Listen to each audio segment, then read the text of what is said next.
La guerre des États-Unis contre le Venezuela s'intensifie et Donald Trump a annoncé aujourd'hui un blocus maritime complet contre le Venezuela.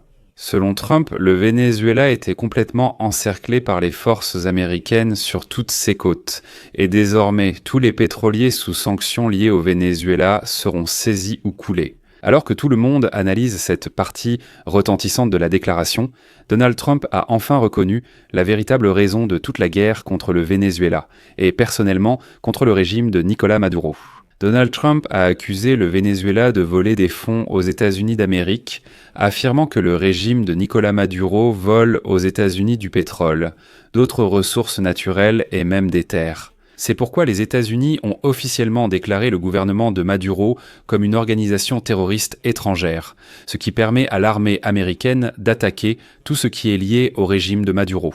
De son côté, le gouvernement vénézuélien a souligné que non, c'est au contraire Donald Trump qui cherche à voler la richesse appartenant au Venezuela. Mais vous pouvez tous vous poser une question logique. Comment exactement le Venezuela vole-t-il de l'argent, du pétrole, des ressources naturelles et même des terres aux États-Unis d'Amérique? De quoi Trump a-t-il accusé le régime de Maduro? C'est à cette question complexe que nous allons répondre dans cet épisode. Je m'appelle Alexei Pecci, discutons ensemble de ce sujet. Mais avant de commencer, je vous demande de vous abonner à cette chaîne, de mettre un like et d'écrire n'importe quel commentaire sous cet épisode. Cela aide énormément à promouvoir la vidéo sur YouTube. De plus, abonnez-vous à ma chaîne Telegram Pecci News, le lien se trouve dans la description de cette vidéo. Nous y publions des actualités en temps réel dès qu'elles arrivent. Alors, pendant que nous dormions dans notre hémisphère. Le président américain Donald Trump a annoncé qu'il mettait le pays voisin, le Venezuela, en état de siège et qu'il déclarait le régime de Maduro comme terroriste. Je vais donc vous citer intégralement Donald Trump, puis nous analyserons ses propos. Ainsi, Donald Trump écrit sur son réseau social Truth Social.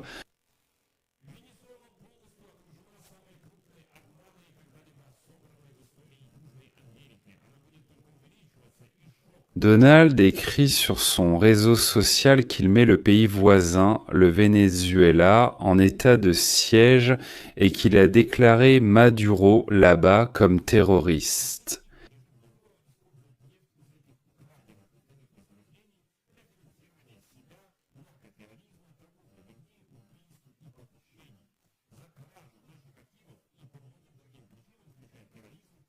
Donald Trump écrit qu'il met le Venezuela en état de siège et qu'il a déclaré le gouvernement local comme terroriste.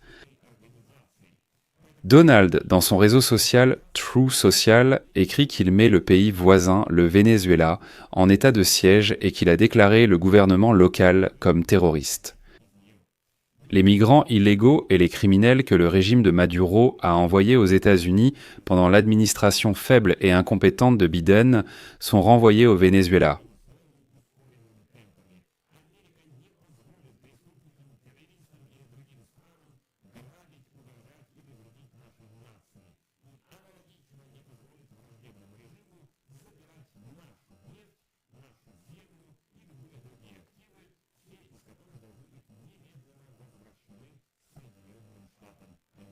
Voilà une déclaration vraiment retentissante qui, comme vous l'entendez, regorge tout simplement d'accusations selon lesquelles le Venezuela aurait volé quelque chose aux Américains. Mais nous y reviendrons, c'est un point très intéressant. Les sanctions contre le Venezuela, détenteur de vastes réserves pétrolières, ont fait monter le prix du pétrole d'environ 1 $, atteignant 56 $. Le baril. Après la déclaration de Donald Trump, cela demeure inférieur au niveau de l'année précédente. Cela s'est produit après la saisie par les États-Unis d'un pétrolier au large des côtes du Venezuela au début de ce mois.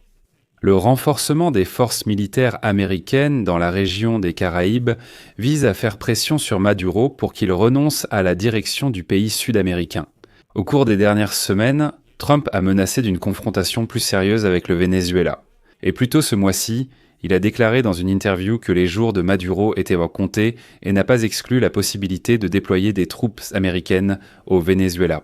Le renforcement de la pression sur ce pays a éloigné certains alliés politiques aux États-Unis, qui s'opposent à la tentative évidente de changement de régime au Venezuela.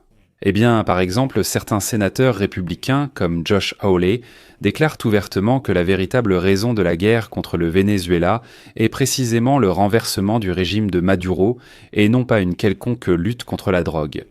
Il faut rappeler que toute opération terrestre au Venezuela doit être approuvée par le Congrès, car ce serait une guerre. C'est pourquoi Trump utilise des méthodes comme le blocus et le siège pour rendre la survie du régime de Maduro impossible, même si cela prendra plus de temps. Plus tôt cette année, l'administration Trump a lancé une série de frappes militaires ciblées contre des navires dans les eaux internationales des océans Pacifique et Atlantique, près de l'Amérique du Sud et de l'Amérique centrale.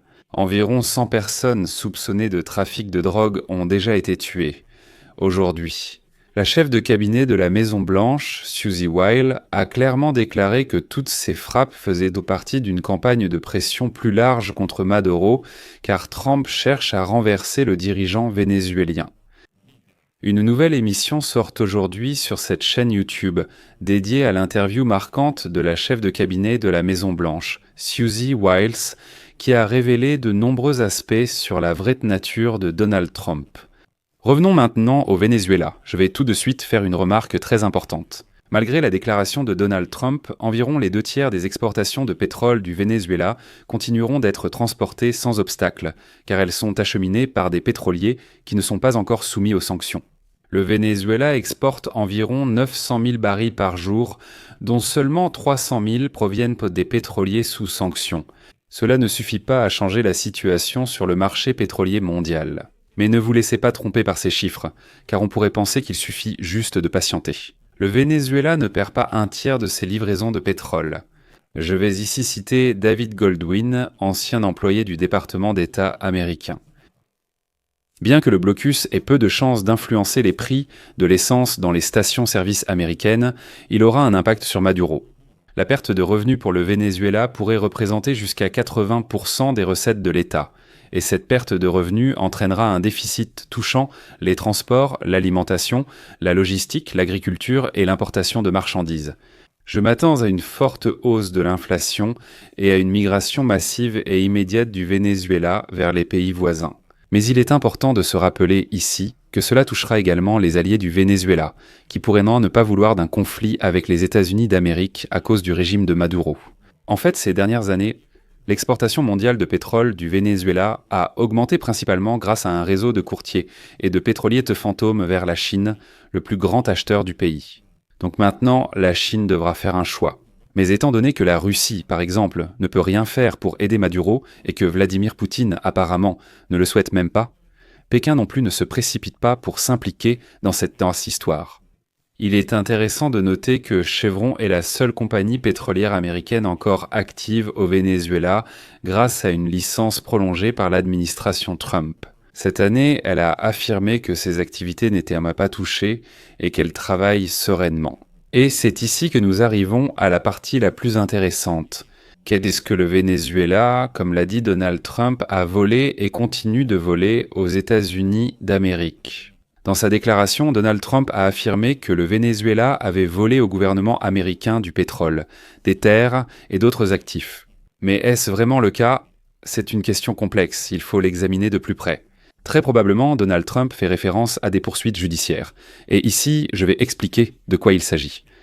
La situation est assez compliquée, clarifions-la maintenant. L'année dernière, un tribunal fédéral américain a approuvé des poursuites d'un montant de près de 21 milliards de dollars déposés par un certain nombre d'entreprises contre le Venezuela, contre le gouvernement de ce pays. Il y a un an, un certain nombre d'entreprises corporates américaines, canadiennes et irlandaises qui travaillaient auparavant d'une manière ou d'une autre sur le marché pétrolier vénézuélien ou investissaient leur argent dans ce secteur ont saisi la justice. En fait, avec l'arrivée au pouvoir de Nicolás Maduro pour la deuxième fois, de nombreuses entreprises occidentales qui étaient activement impliquées dans l'extraction de pétrole et d'autres ressources minérales dans ce pays ont été expulsées du Venezuela. Et tous les créanciers qui avaient investi dans l'industrie extractive vénézuélienne se sont retrouvés sans leur argent. Parce que Nicolás Maduro a simplement refusé de rembourser les dettes, il a dit « tout ce que nous devons, nous l'annulons pour tout le monde ». Au final, la demande totale s'est élevée à 21 milliards de dollars et encore, le tribunal l'a réduite car à l'origine, elle était supérieure de 3,5 milliards. En janvier 2021, un certain nombre d'entreprises occidentales ont exigé par voie judiciaire la restitution de leurs actifs par la vente des usines de la société Citgo Petroleum appartenant au gouvernement vénézuélien. Toute l'entreprise a ses racines à Houston, aux États-Unis, mais elle a activement opéré au Venezuela et finalement une partie des raffineries est restée là-bas sous la gestion du régime de Nicolas.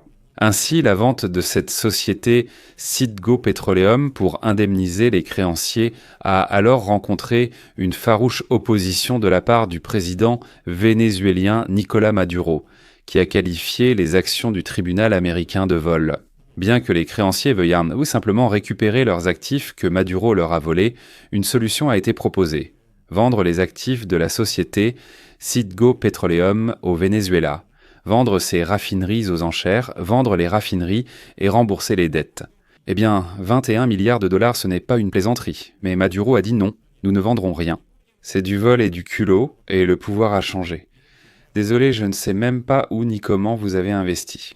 Et il faut noter que Trump a indirectement mentionné ces affirmations dans sa déclaration où il parlait, je cite, de « régime illégal ». Maduro utilise le pétrole provenant de ces gisements volés pour se financer, ainsi que le narcoterrorisme, la traite des êtres humains, les meurtres et les enlèvements. Autrement dit, Trump fait allusion au fait que ce sont justement ces actifs des entreprises occidentales restées au Venezuela et qui font actuellement l'objet de discussions et de tentatives de récupération devant un tribunal américain. C'est précisément tout cela que Maduro a volé et il continue d'en tirer profit. Je ne serais donc pas surpris si cette réclamation augmentait à l'avenir. Parce que Maduro continue réellement d'utiliser ses actifs et d'en tirer profit, ce qui en fait lui permet de survivre. Je vais mettre des points de suspension ici. Écrivez votre avis et vos conclusions dans les commentaires sous cette vidéo, abonnez-vous à la chaîne, cliquez sur la cloche et n'oubliez pas de mettre un like les amis. Si vous souhaitez soutenir le travail de cette chaîne YouTube, vous pouvez le faire avec n'importe quel don ou un abonnement payant via les liens et les coordonnées. Dans la description, il est indiqué « Soutenez la chaîne Alexei Pichi ». Choisissez le format qui vous convient. Je vous serai reconnaissant pour tout soutien de votre part. C'est tout pour aujourd'hui. Prenez soin de vous. À bientôt à tous.